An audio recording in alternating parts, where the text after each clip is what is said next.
Hello everybody and hi, my name is Kieran, and welcome to Space Frog. It's a pick your own adventure, choose your own adventure, pick your own path, pick your friend knows. It seems really cute and wholesome, and so do you. So I thought we'd give it a try, see what it's about. Once upon a time, there was a frog. His name was Space. Oh wait, click on Space Frog. His name was actually Hoppert, but everyone called him Space. Except his mother. His mother called him Hoppert because his mother hated him. Space Frog had a little spaceship made just for him. It was really very little though. It could only fit him and his trusty satchel, which he carried everywhere. One day, Space Frog decided to go collect a star. Sorry, you got the dyslexic reader for today. I hope that's not a problem, children. Not just any star, though. He wanted the brightest and sparkliest star in the sky. And what was sparklier than his neighbor's eyes, which he took with his tongue, and then slurped it back in. To get a star, Space Frog would need to board his spaceship. However, he could only bring one thing with him in his satchel, since both the ship and his satchel were not very big. Click. Space Frog looked around to see what he could bring. What did he put in his satchel? Space food. Empty bottle or a froggy bank? Probably not a lot you can buy in there, and an empty bottle, depending on the pressure difference, that could explode. Bring food. Space Frog put the packet of space food in his satchel. Is that it? Is that one of those freeze-dried ice cream bars? Silver packaging was what made it different from regular food. It do be like that. It most assuredly do. Now that Space Frog was ready to go, he got into his spaceship, and then he started the countdown.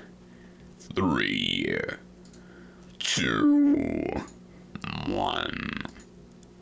Blast off! Unfortunately, his tongue was stuck to the ground, ripping it and many of his internal organs from his body. His mother will never recover. Blast off! The spaceship flew up and away into the sky. It went over the mountains, past the moon, and farther than most frogs could ever dream of going. But Space Frog was no ordinary frog.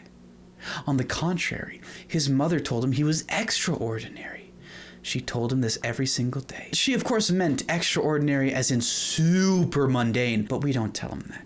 Let him believe. Space Frog peered out of the spaceship window. He knew what he was looking for. He just needed to find it. But where should he go?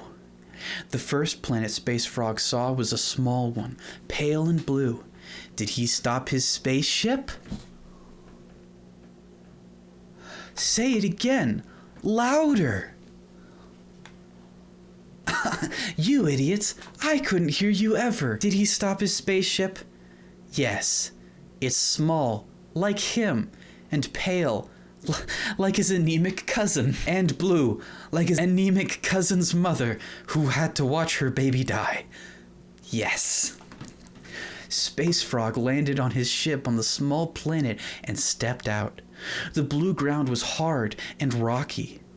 Space Frog trekked across the pale blue planet and found a little field of white grass.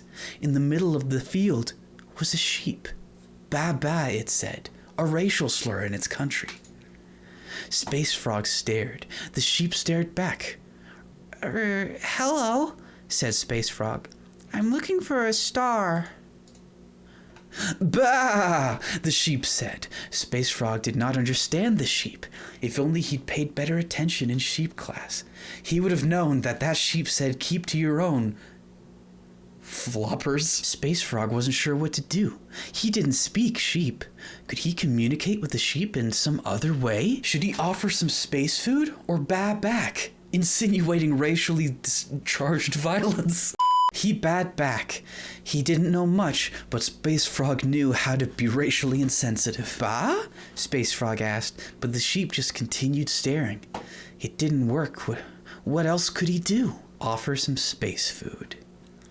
Space Frog opened the packet of space food. Inside was a dry block of something that he could hardly be called food.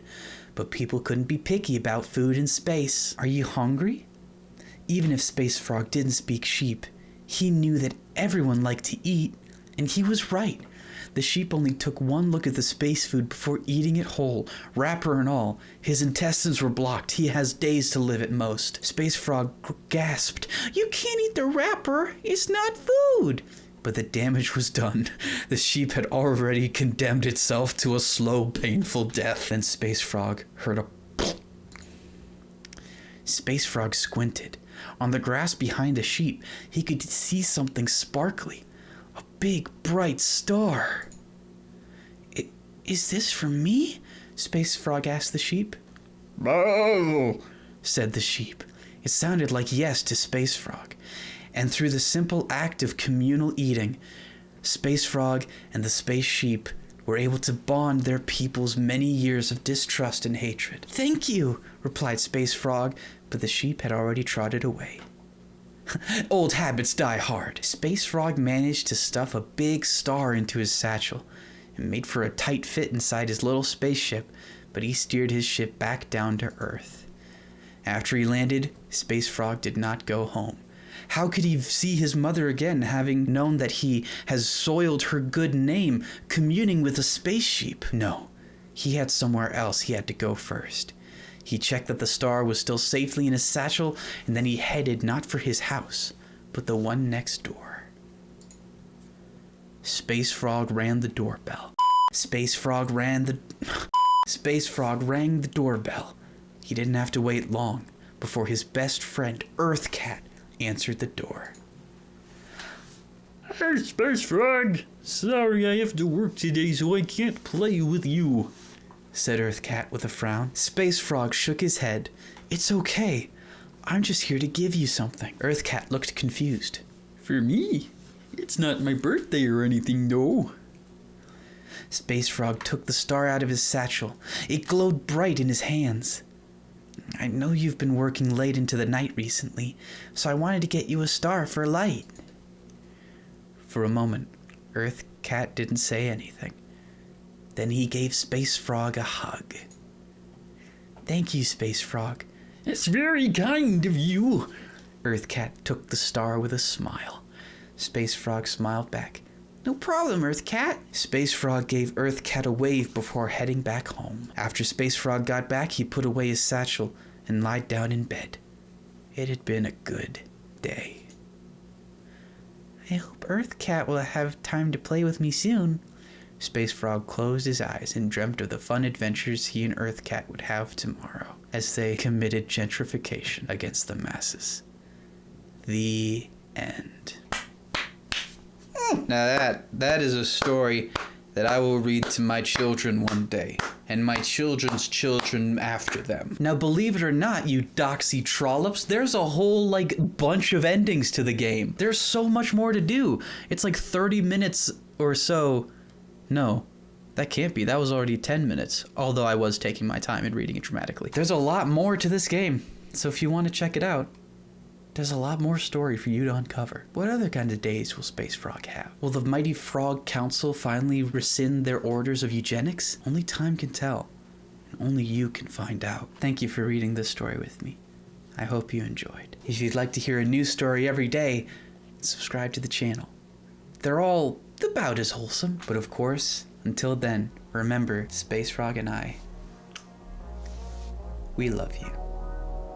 And we hope you have a wonderful day.